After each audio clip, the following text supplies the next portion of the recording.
Bhagavate Vasudevaya. Om Namo Bhagavate Vasudevaya. Om Namo Bhagavate Vasudevaya.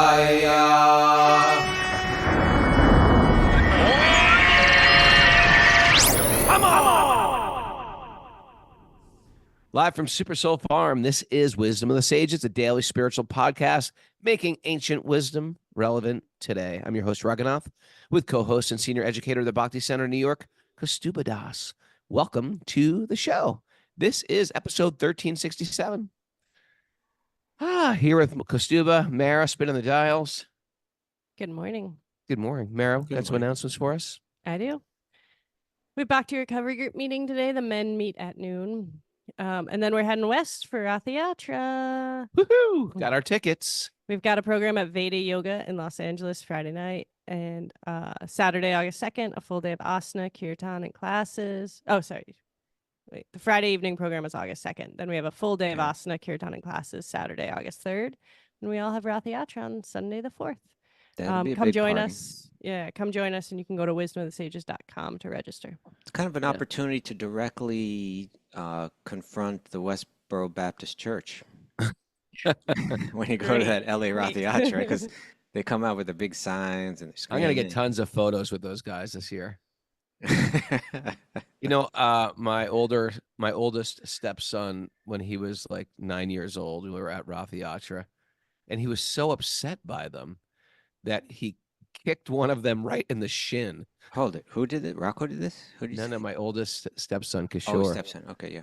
He kicked one of them. Right in the shin. I know. I couldn't control him. He was like, he was so hurt. Oh, bro. I'm going to hug one of them. Yes. Grace Young says, I challenge you to hug. I'm going to love them like Jesus loved. There you go. I'm going to give them a little Jesus right back at them. Oh, okay. Take a deep breath, Raghu. Okay. So, everything's good here? Yeah. Let's get into our nugget for today. What do you say? You're just moving right along today. I like it. Yeah. Once you understand who's this from? This is from no one in particular. We don't know who. Therefore, I'm taking credit. I said this once while wandering down a winding path. Oh, I don't think I Googled this, so if someone Googles it, we may find out where it came from. But I liked it. Once you understand the power of your words, you won't just say anything. Okay. Once you understand the power of your thoughts, you won't just think anything. No. Once you understand the power of your presence, I'm taking full credit for this, by the way. Once you understand the power of your presence, you won't just be anything. Anywhere. Woo! Anywhere. Be anywhere. Be anywhere. The power of your presence. You won't just be anywhere. Okay. That is wonderful. That is wonderful. All right. Yeah.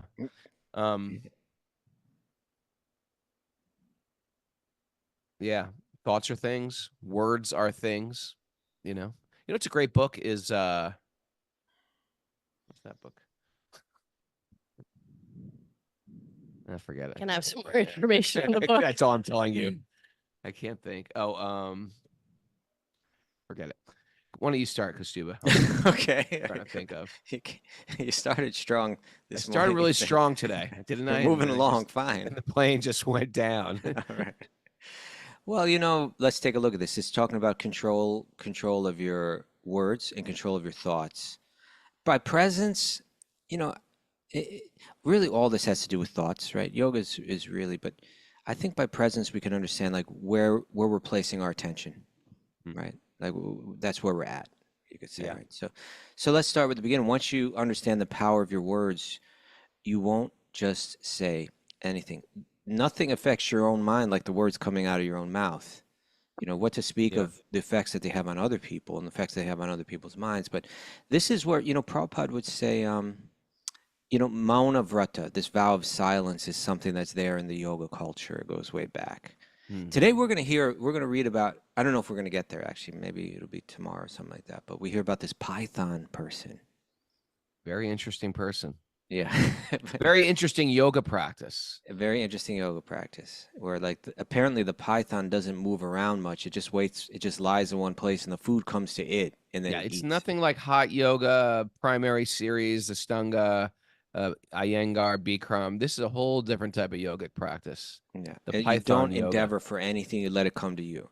If it So, comes to you, you accept it. If it doesn't come to yeah, you, you're just like, I'm fine with that. then I guess, yeah, I'll just, you have that faith. So, there's so many different interesting practices, and one of them is amount of vrata is to take a vow of silence. People go on these vipassana retreats where they're silent. Kylie Brown's done it. I know that, right? And you're silent for 10 days. 10 days of romantic silence. No, Kylie that Brown was a meets her different life, thing. She meets met her her, life partner. she met her partner that way. Met her life partner at a silent Blinking, yoga retreat. She was blinking messages. once you said Mona Vrata, she's like, I hope they don't go there. I hope they don't go there. We know too much, Kylie. We went there. Imagine meeting your husband on a silent 10-day meditation retreat. You know, there's there's always room for romance. You know what they say in the Hare Krishna temple where the romance Raghunath's perking up now. You see, he's like, you know where the romance really happens in the Hare Krishna temple? It's when, they pass, you know where I'm talking about? Okay. It's where they, in early in the morning when all the monastics are there. It's not for the public. It's like there's Mangalarti going on. They're passing the ghee lamp around. All the men pass it around. And then the one guy passes it to the one woman. And in that connection, it's like, oh, it maybe all happens. Raghunath, maybe for you it was that way. No, I would never be the guy to pass it. I was like, I'm too scared of that position. Well, then how do you know? Because I would watch. I'd look over my shoulder and I saw the love connection happening. Okay, all right. So, What, but Mara gave me don't give me the look. she gave you the look, right? Oh, I couldn't help it.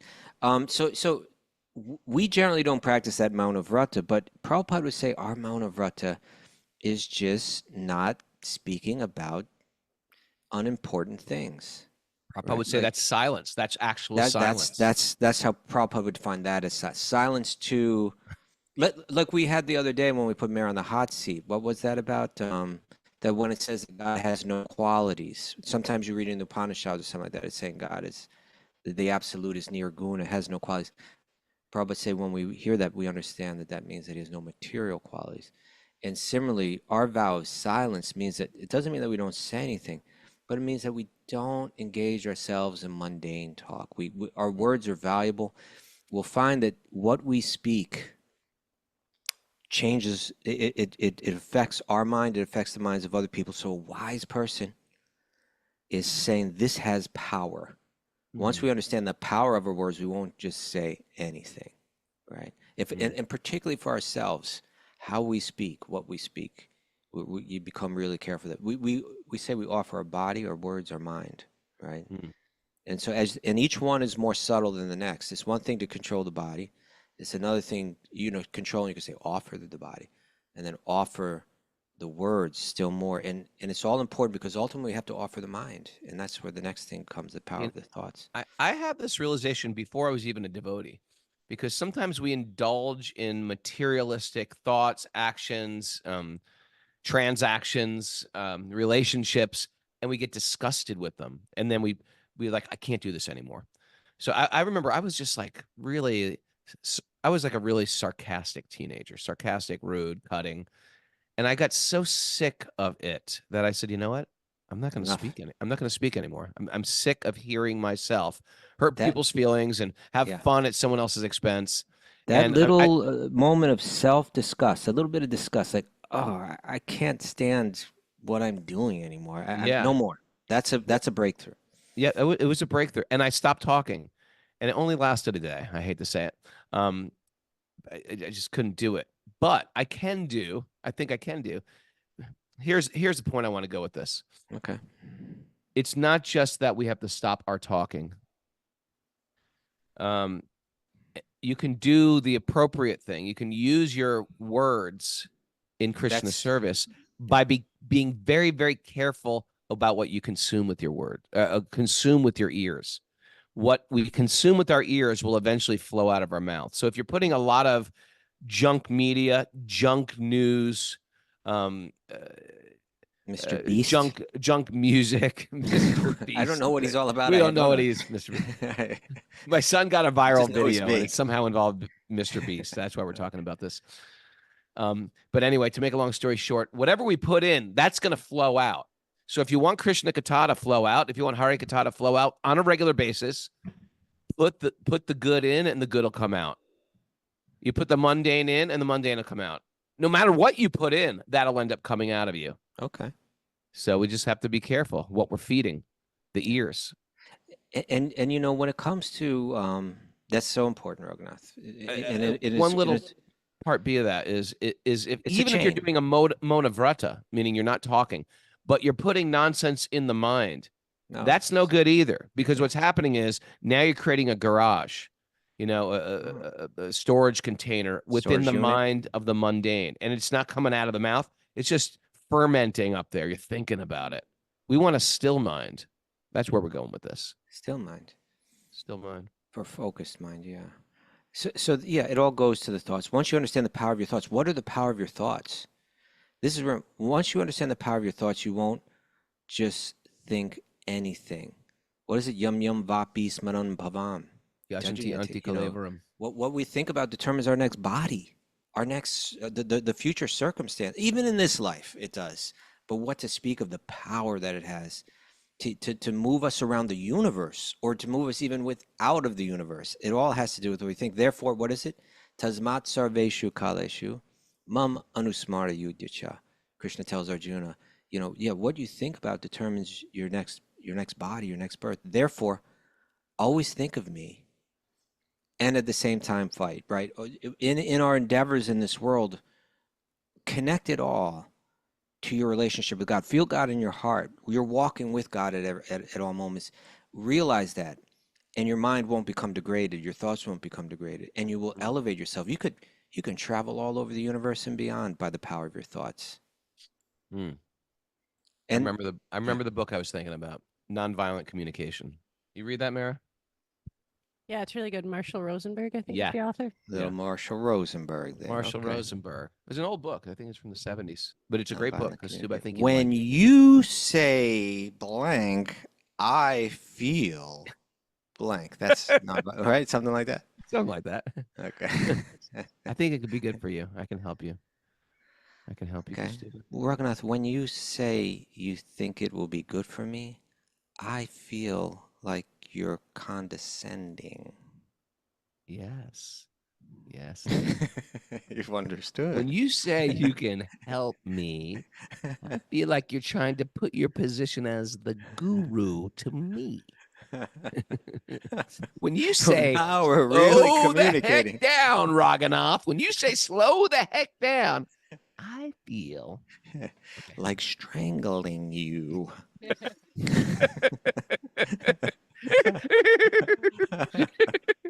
off camera.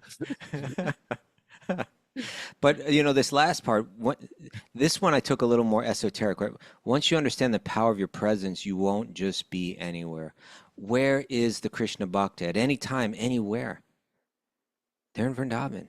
They're in Krishna's. I was little less esoteric than that. But when yesterday we spoke about Genevieve Priti and myself and a couple other friends went to visit Bhakta Dr. Louie Louie, out in New Jersey. So, you got to take the train from Penn Station. And we came back, now it's like 8 p.m. at night when we arrived back at Penn Station from Jersey. And Genevieve Priti and I both had some rounds still to chant, right? Some japa to chant. And I thought, okay, I'll just walk home and chant. It was late, It's a nice walk. Not the highest quality japa, but a nice walk. So, you get out on 8th Avenue, you walk. So, I live just off of Central Park West, which is, the equivalent of 8th Avenue. So I just straight line. But 8th Avenue, man, you walk through 8th Avenue through Hell's Kitchen. This is old New York. It's still alive and kicking, man. I tell you. And so both her and I were walking straight through just insanity. Hell, yeah. I mean, just like suffering, insanity, craziness, bizarreness, absurdity. chaos. Yeah. And on a beautiful evening, but like just walking right through it all and chanting japa. And I don't recommend that that's how we daily chant our japa. It was the circumstances I was in, so I had to do it. But when you want to, you can be anywhere. Even when you're in hell, you can be in the spiritual world. And just chanting that name had me, in the holy Dham as I was like walking through Bizarro world. Yeah. And We can went do on a that. country road yesterday, last night, about the same time you did. We were on a country road walk. Yeah. Barns, farms, fields, rolling hills. And you were I was in. in my mind in total Maya. Okay. Okay. Just wanted to make that point. You can be around very beautiful things, and your mind can be somewhere else. Well, this. You and I had the great fortune that when we were young men and we got into bhakti, there were people in our lives that said, "We need to take you to Vrindavan. We need to take you to Mayapur. You need to experience this, because it will change your life." And it really has worked that way. This is a really important part of the practice of bhakti is this pilgrimage aspect of it, to visit these holy places and get a feel for what it's like when the world is revolving around God and not around a billion little individual people trying to make the world revolve around them. It can affect your mind and your heart in a particular way, and you can carry that experience with you when you leave, so that wherever you go, you feel that presence. You feel your presence in Vrindavan. So once you understand the power of your presence, they asked Prabhupada. He was on the Lower East Side of New York City. He says, "You think I'm sitting on the Lower East Side? I'm sitting in Vrindavan." Right. It's more real. When the mind is absorbed in that spiritual energy, you're actually there in a more real sense than you are like in the physical sense. Like when we think I'm wherever I'm at. I mean, it's so true. Sometimes Mara's like looking at me and she's like, "Where are you?" And I was like, I'm thinking about 10,000 things right now. I'm there about 2 or 3 times per show, Raghunath. I'm looking at you, wondering where you are. I got a lot going on up here. All right. But maybe you're in Vrindavan. Yeah. I say that to my son, because my son catches me just like looking into space. And he's like, "What are you looking at?" "Oh, I was just garlanding Krishna." Whenever he says, "What are you looking at?" I'm like pretending like I'm garlanding Krishna. I'm in the spiritual realm, Rocco. But on my last visit to India, which was the second longest stretch I've ever spent there, and I was bathing in the 5 Ganga. months is like 5 years. Yeah, well, yeah. I was bathing in the Ganga every day, and I kind of caught on, I think, more than I ever did before, with the idea that I just said. Not that I didn't have experience of that, of feeling by the grace of my time in the holy place, feeling that when I'm not there. But what was different was I was so tuned into it that while I was there, I was saying, this right here is what I'm going to carry with me, like in the moment. I was like, I would go into the Ganga in Mayapur, into the Ganges River, and chant. Like I would chant like 3 or 4 rounds of japa in the Ganga, Really? Yeah, and as I did it, I just knew, like, just feel the purifying power of this river, and just chant the name like it's a flowing river of Krishna's grace. And then feel this when you're back in New York, feel this wherever you are in the world. Like, feel like that when you chant, you're in that holy river, that purifying holy river when you're chanting. And I think it even kind of reinforced it, like, because I was already focusing on that while I was there. I wasn't just recalling it, but I was kind of setting up the whole recall, But yeah, we can be. Is it appropriate to chant japa in a river? Is it inappropriate? Is it appropriate or inappropriate to chant japa in a river? That's all. It's not inappropriate to chant japa anywhere. Really? The holy name. It's entirely purifying. It's entirely pure. Just checking in. kind of just it's kind of proper to chant japa in our When you river. say, is it inappropriate to chant japa? I I hear, feel. hear.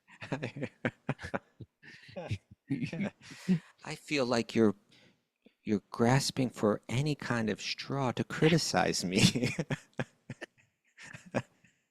I just want you to think today. That's all I'm asking from you. I'm asking you to think a little bit. Asking you to That's all. think deeply, maybe more deeply than usual. Think deeper. I can help you. Okay. Okay. Ready? Narayanam namaskrityananam chaivanarottamam devim saraswatim vyasam tato jayam mudirayat. Before reciting the Srimad Bhagavatam, which is our very means of conquest, one should offer respectful obeisances to the Supreme Lord Narayan. Unto Narayan Rishi, the supermost human being, unto Mother Saraswati, the goddess of learning, and to Srila Vyasadeva, the author. Nasta prayeshvabhadreshu nicham bhagavat sevaya bhagavati uttama bhakti ravati naistiki. By regular attendance in classes in the Bhagavatam and by rendering service to the pure devotees, all that is troublesome to the heart will become eradicated, and loving service to the Supreme Lord, who is praised with transcendental songs, will be established as an irrevocable fact. Om Gyana Tamarandasya Gyananjana Salakaya Chakshurunmilitam Yena Tasmai Shri Gurave Namaha. I was born in the darkness of ignorance. My teachers are opening my eyes with the torchlight of knowledge. I offer my obeisances at their lotus feet. Reading from the Srimad Bhagavatam, Canto 7, Chapter 13, Text 5. Text 5. Mm. Yeah, so we're hearing not only about the regulations, the rules that the sannyasi, the renunciate, follows, the wanderer, right? He's wandering. The drifter. The drifter. But also about his realizations and how he's transforming. We were hearing that he's Atmarama. You got to just be fully satisfied internally, right? I don't need anything external for that happiness. You have to develop the sentiments of Sarva Bhuta Suhrit, being the well-wisher of every living being out there, well-wishing friend, right? Mm. Shanta, completely peaceful. Narayana, Parayana, always dependent on, always connected to, always feeling that you're taking the shelter of Lord Narayan, of Lord Vishnu. And then through this practice, seeing God everywhere, seeing how Krishna is pervading everything, every layer of the strata of existence that we're moving through. Right? Okay. All right.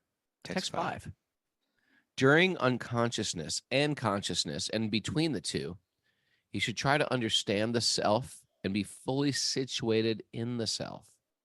In this way, he should realize that the conditional, and liberated stages of life are only illusory, interesting, and not actually factual.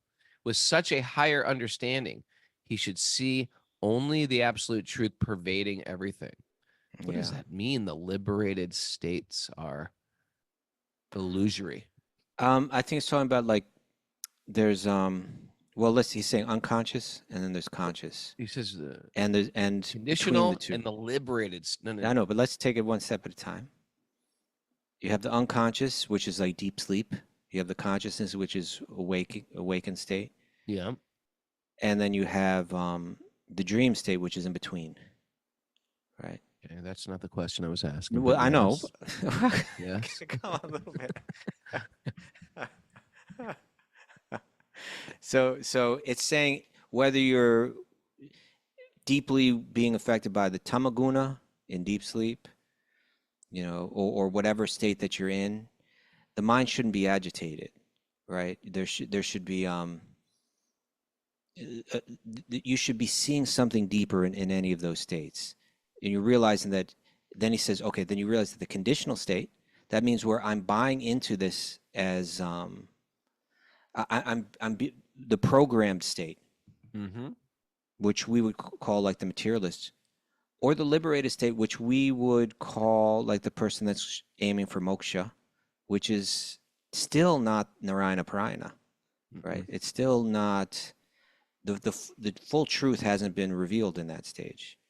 You've realized what you're not, but you haven't realized what you are, or at least you haven't fully realized what you are. You may realize I'm spirit, but you haven't realized I'm Krishna Dasa by my very nature. I am connected to um, that eternal personal source in a particular way. Mm. And so if I'm thinking, I am that divine energy, I am the one divine light, here's still an illusion. Is that all right? All right. Okay. With such a higher understanding, he should see only the absolute truth pervading everything. Hex 6. Since the material body is sure to be vanquished, isn't that hard to believe? That the body I know as Kaustubha is going to be vanquished soon. Oh, it's getting vanquished at every moment. Yeah. Yeah. And the duration of one's life is not fixed any moment. Neither death nor life is to be praised. Oh, yeah. Rather, one should observe the eternal time factor Oh, yeah. in which the living entity manifests himself and disappears. You know what I want to do, Kaustubha? I want to do a interview day where I interview somebody on near-death experiences, NDEs. Okay. Yeah, maybe we could bring on what's Genevieve's husband's name? I can't think right now. Kula Pradeep. Oh, okay. Yeah. That could be good, huh? What does he have to do with that? Because he's a chaplain. Okay. So the chaplains deal with people who have these deaths and they come back to life, and they have some vision of the afterlife in the tunnel. I'm not sure if that's what constitutes his daily experience, but No, but probably when you're dealing with people dying all the time. I don't know if They he's might that have a collection if he's of that them. guy. Why is he not that guy? He may just be helping people psychologically deal with what they're going through. But You don't think he sees people dying? I don't know if he's a hospital chaplain. Oh, really? What is he? I'm not sure. All right, forget it. Find that out. What about Ganesham? Well, he is definitely like a hospital chaplain kind of person. Okay, we got to get one of these guys on. But just the theme will be explicitly near-death experiences. What if they say, I really, and I watch him die, but near-death experiences. No. They've got stories. These guys have stories. All right. You know, Why don't you go and get one of those experts that they interview on these? Well, I just heard this interview with Joe Rogan did with what was that guy's name? Sebastian Younger. Yeah, this author and filmmaker. And he is not a spiritual guy. He is not. I think he's an atheist. And he just said, yeah, and he's probably younger than me. And he had an aneurysm and practically died. It was a great interview. And it was he said he had this, his father came to him, his dead father came to him. And it was just like incredibly shocking. And it was a full-blown NDE. And what was great about it was it put Joe into this whole thing of, looking at a dead body. That is not the person I know. And what is spirit and what is consciousness and how you could just hear him getting driven to every question you asked as a new devotee, all those really important questions it brings up. So when people do have these experiences that you cannot explain, it makes us dig a little deeper into this transition between this body and the next world. Okay. What is the next world? Well, Vinyavali is sharing on the chat that some of the speakers on the Bhaktivedanta Institute summer school have done research in NDE, near-death experiences. Give me some names, Vinyavali. Give me some names. I'm going to find them. But let's get into this verse, Raghunath, rather than... when you say, let's get into this verse, I hear... Yeah. Put a cork in it, Raghunath. Okay, you're understanding. We're communicating well. No, actually, it's not put a cork in it. It's let's not squirrel off. That's all. It basically just means let's pull the squirrel back.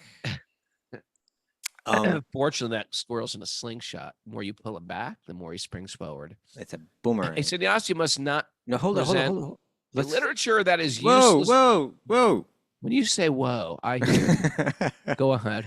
When you jump into the new verse, when I just said, let's get into this one, I feel like you're not listening to me. It's not a dialogue. When you say I'm not listening to you, I hear you think you own this podcast. I thought you were going to hear, when you say, I feel like you're not listening to me, I hear blah, blah, blah, blah, blah. All right, so you want to read the purport of text 6? Is that what you're Well, talking I about? want to discuss the text and yeah, maybe read the purport all right. too, you know? All right, Since talk the to me. Huh? Talk to me. Talk to me. I'm talking, let's talk. Since the material body is sure to be vanquished, okay, that's a fact, and the duration of one's life is not fixed, neither death nor life should be praised. What do you think that means, should be praised? Neither death nor life shall be praised. Like there should not be an overly attachment to either one. Right now, we have an attachment to life. It's like we're fighting for life. And then, of course, then we get all obsessed with it. Like I've got to take my longevity herbs, etc. And death is feared. We're fearful of, I don't want to die. I don't want that. God knows what's going to happen. I'm going to lose everything I have. It should be an understanding that there is no life or death. There is just an eternality of the spirit. When I heard the phrase that it should, that neither life nor death should be praised, my mind went back to Bhagavad Gita. Did it? Yeah. You know text 254? Yes, I do. What is But I it? don't know it by number. But if How you start would me you off know? on it. But I don't know it by number. I've read all the verses. I know it. No, but that's where Krishna, Arjuna turns to Krishna, because Krishna has been describing the state of consciousness, Okay. right? That whereas it's beyond what's taught in the original Vedas, and it's more like the Upanishadic consciousness, right? Where you kind of let go of the desire for the things of this world. He's actually saying, literally, you need to transcend the teachings of the Vedas, the flowery words of the Vedas. You need to not be caught up in thoughts of opulence or material enjoyment that bewilders you. And you need to enter into like a fixed state of consciousness, right? That's based on your intelligence, your buddhi, that you kind of filter your decision making and your thought process through this rational filter within the broader mind, Huh. right? And then you become this sage that's fixed, that has that's moving through the world with fixed intelligence. And Arjuna turns to Krishna at that point, and he asks him, why don't we pull it up? What's the verse? I'm doing it right now. 254.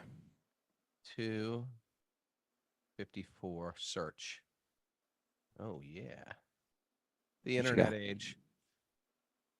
Stita You gotta get near that Kadmasa. mic. Yeah. Arjuna said, "O Krishna, what are the symptoms of those whose consciousness is thus merged in transcendence? That's the How does he Stita speak? Pragnasya. Yeah. How does he speak? And what is his language? How does he sit? And how does he walk? Okay. So we understand. How does he walk? How does he? How does he So- swagger? So yeah, we understand by seeing the answers that follow this. We understand that he was speaking figuratively, Mm-hmm. and that he was, he. These are the three terms he used in that. He said Stita Pragnasya, one whose intelligence is. You could say, one who has fixed intelligence, or one whose intelligence is kind of fixed in wisdom. Samadhi Stasya, one who's fixed in trance, right? Like whose mind isn't going here and there. Stita D, fixed in meditation. How do they? Kim Prabhasheta, how does he speak? And that means he has three things. How does he speak? How does he sit? How does he walk? So the first one, Kim Prabhasheta, what he's asking is, how does he respond to the external circumstances? How does he speak? Right? How does he respond? Kim Asita, how does he sit? There's a word connection there for you, right? Asita, sit. Mm-hmm. Asita. How's his consciousness? What's his consciousness like when his senses are disengaged from the objects? How does he sit? And Vrajeta Kim, how does he walk? What's his consciousness like when the senses are engaged in this world, are engaged with the objects? He's busy in the world. But this one, Kim Prabhasheta, how does he speak? The answer to that is text 257. There you go. Go to the next one. Okay. Hold on a second. The Supreme Person. Next one. The next one again. 257. 257. Okay, I'm on my phone. I can't go that fast. Okay. Okay, in the material world, Get one near that who's- mic, Raghu. Near that the mic. material world, one who is unaffected by whatever good or evil he may obtain, neither praising it nor despising it, is firmly fixed in perfect knowledge. That's how they speak, right? Now, when we hear good or evil, I think we could just say, this is kind of like that question that we heard, is there good or bad karma?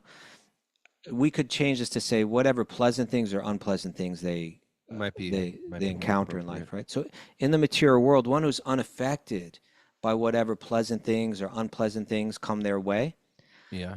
here's the key: neither praising it nor despising it, right? They're neither saying, we could say neither praising it or criticizing it, right? Yeah. They're firmly fixed in perfect knowledge. When you meet someone that's really deeply spiritually realized and fixed in that practice, a real yogi, right? A real spiritualist, they're not all excited about the things that common people are excited about. They're not, and all you got to do is scroll your little thing around, and you're going to find people that are very excited that this is great, or this is terrible, Horrible. and they're all caught up in what's coming out of their mouth. Yeah. You know, is just their excitement about this external circumstance, which is about to change, because it is about to change, because that's the nature of the material world. And so when we come back to this verse, reminded me of that, what we're reading today. Since the material body is sure to be vanquished, and the duration of life is one's duration of life is not fixed, neither death nor life should be praised. Right? I'm not going on too much about it. I'm kind of present in the moment, right? I'm not being shaken, caught up in. Let's put it that way, right? Caught up in, getting this precious consciousness, this presence. All of it is there in today's nugget, right? Where's my presence at? Where am I at right now? I'm all caught up in the latest political thing. I'm all caught up in the latest fad or trend. I'm all caught up in this celebrity. I'm all caught up in getting angry about this social issue or that thing. You know, I'm all caught up in it. And that's where my words are. No, how does he speak? He doesn't praise it. He doesn't despise. There's a certain evenness, you know, in the yogi that allows them to see deeper. You know. All right, that's what I want to share. And what are they observe? And what does it allow them to observe? It allows them to observe the eternal time factor. Right. It allows me to sit here and say, we are sitting in a world that's moved by the powerful force of time. And I'm watching it happen. Other people are caught up as if this is a certain reality. I'm seeing that the time factor is basically transforming the whole thing into a dream, that it's here one moment and it's gone the next. And by observing that, it helps me understand who I am, because I'm the observer. I'm beyond it all. I'm of a different nature. I'm eternal. This is Atmagyana. Now, this is what the sannyasi is thinking right now. I'm beyond it all. This is their end of their life. They've already, if someone's going to come and say, well, what about being responsible? What about, they've done that their whole life, right? They've done that their whole life. And this is the time where they're deep, you know, it's the very end of life, where they've turned over all the responsibilities to the kids and so on. They've shared with the world what they need to share. And they're really trying to not just theoretically understand the nature of the self, but in a deeply realized way. They want to feel it. They want to know it. Thank you. All right. Do you want to read the commentary? Of 6, we're in 6 or 5. Of 6. 6, yeah. The living entities in this material world, not only at the present, but also in the past, have been involved in trying to solve the problem of birth and death. Some stress death and point to the illusory existence of everything material, whereas others stress life, trying to preserve it perpetually and enjoy it to the best of their ability. Those jnana and It's karma. pretty funny, isn't it? Right. Some stress, death, like, oh, death. It's an Well, this world is an illusion. Yeah. When That's the you're going to go to jnanic heaven, viewpoint. it's going to be better. And then some stress. No, you got to live here. You got to be the healthiest you can. You've got to be. We're going to become centurions. We're going to take these Himalayan herbs. Well, I'm looking at it as he's alluding to the jnanic point of view, right? The whole world is illusory. Yeah. And so it's all going to die, so don't identify with that which is going to die. And then others stress life. This is the karmic. They're trying to preserve and enjoy through dharma. They're trying to enjoy this world. But Prabhupada says you're looking at in the yogic way. I was looking at sort of like in the how does this practically play out? When you say all right.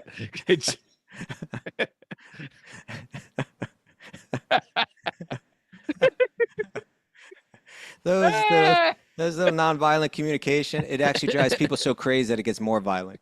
It just becomes a game.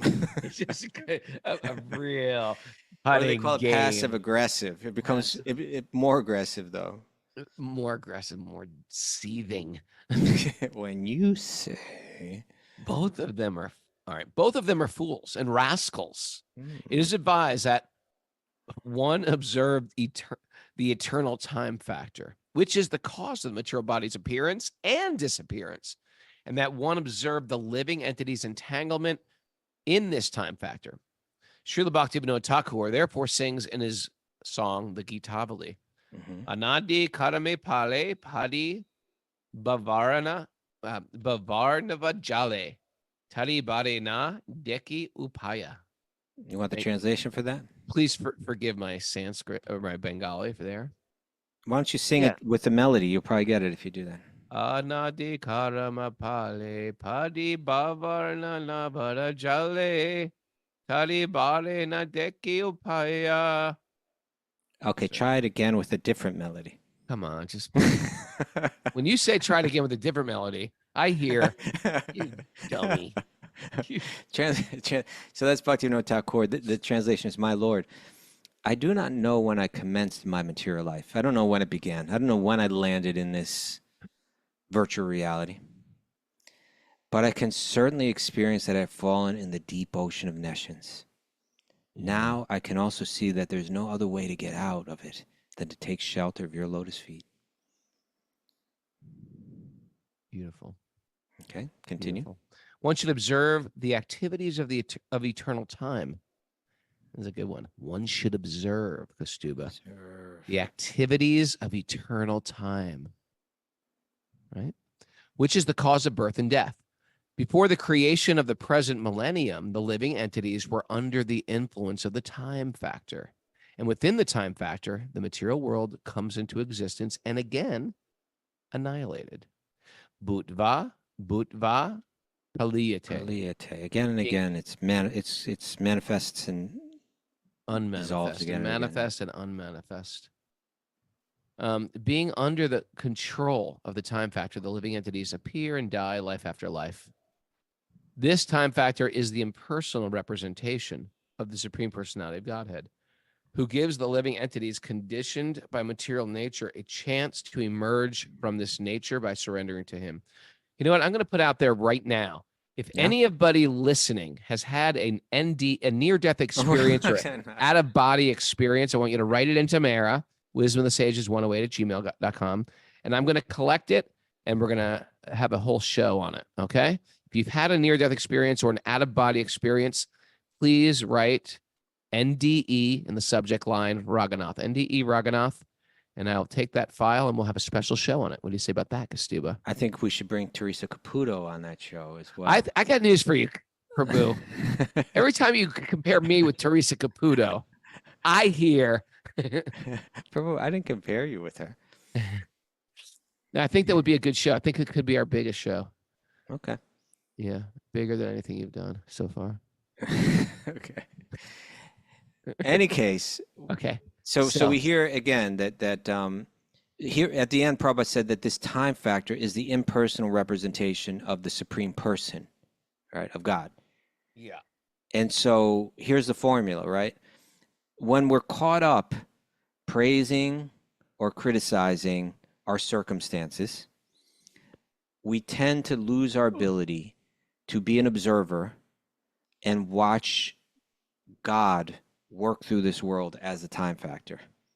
Now we're out of touch. Now we're lost. We lost our footing, or we lost our grounding. You know, we're not anchored anymore in reality. We're floating in the waves, drowning in the waves of that ocean of ignorance.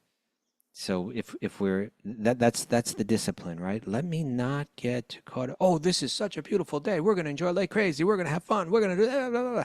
Oh my God, it's so hot out. This is terrible. Oh, you know, Yeah. I'm neither praising it, I'm neither criticizing it. It gives me the clarity to see God working as a time factor, working in other ways too. Like that. Speaking of time factor, Speaking of time factor, it's time. Time for It's some time for Miss takeaways. Mara's takeaways. Hey, I got an announcement to make. I should have made it in the beginning. I'm going to Burlington, Vermont. Me and Miss Mara I'm doing a book signing in Burlington, and not Burlington. It's actually Waitsfield, Vermont, Okay. on Monday evening, the 22nd, hosted by Srinivas and Kishori Gopi, the Bright Light. So hope to see all the Vermonters or anybody who's vacationing in Vermont for a book signing, kirtan, storytelling, stuff like that. Monday, the 22nd. That's coming up next week. Yeah. I want to make an announcement too. Why don't you come, Kaustubha? Maybe you can. I'm writing a book. Yeah, I can't. I maybe got to turn down these beautiful invitations. I just have to Uh-huh. right now. But Sunday the 28th, that's the Bhakti Center Wisdom of the Sages community picnic in Central Park. Save the Yeah. date.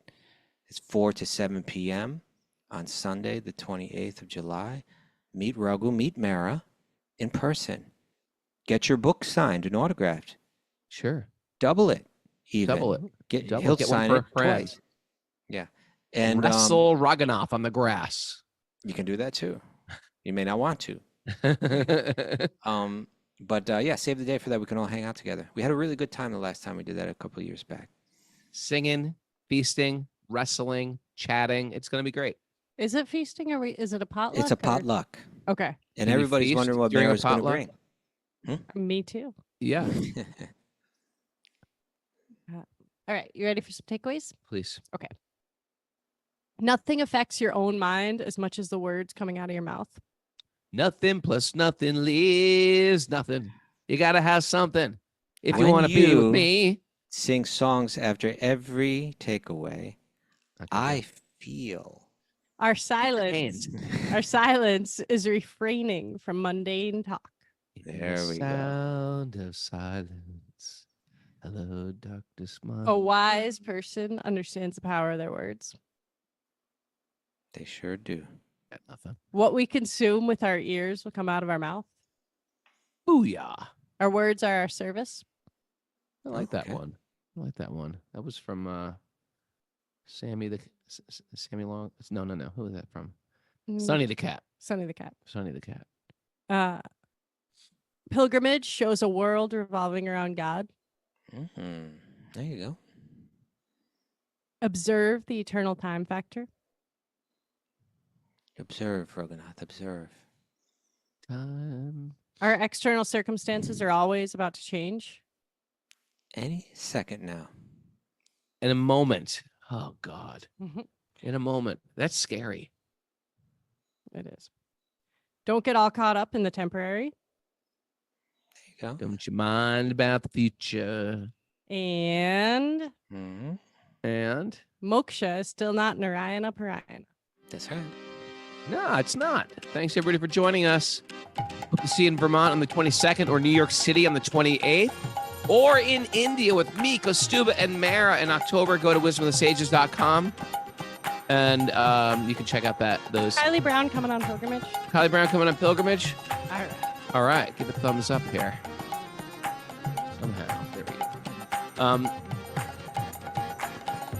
Or go to raghunath.yoga to find out that information on the pilgrimage. We're excited about that. What should we do? We're going to LA. Going to LA for Rath Yatra. I got 2 programs in South Jersey coming up in September. Yeah. One with Bhakti Vinod, one with... Why don't you try to stop in on Bhakti Louie at that time? You have a car? You think New Jersey is just like... New Jersey is a huge state. Still. You got a car and you're driving around. I was thinking important. while No, you're no. in New York, you can go to Staten Island for me and pick me up some vegan cheesecake. Can you do that for me while you're there today? This is to see a friend that's lying in the hospital, not to bring you some cheesecake. Kaustubha tries to publicly shame me. I didn't try to Encourage. shame you, Try to Raghu. encourage you. I just suggested that maybe you could see Louie, and now you've turned it into this thing. That's a good idea. Oh, great. Check this You out. could just say- Nityananda Chandra is bicycling around, but you can't see his head. So right now, it looks like a little boy on a tricycle. Because these city bikes have these big tricycle hands. No, stick your head at it. Don't get your head in it, Nityananda Chandra. I just want to see like your a pit body bike riding. It's like a little child is listening to the podcast. Jersey details. I'm going to get the Jersey details soon. Maybe I could stop by Philly, too, on Friday night for Kirtan.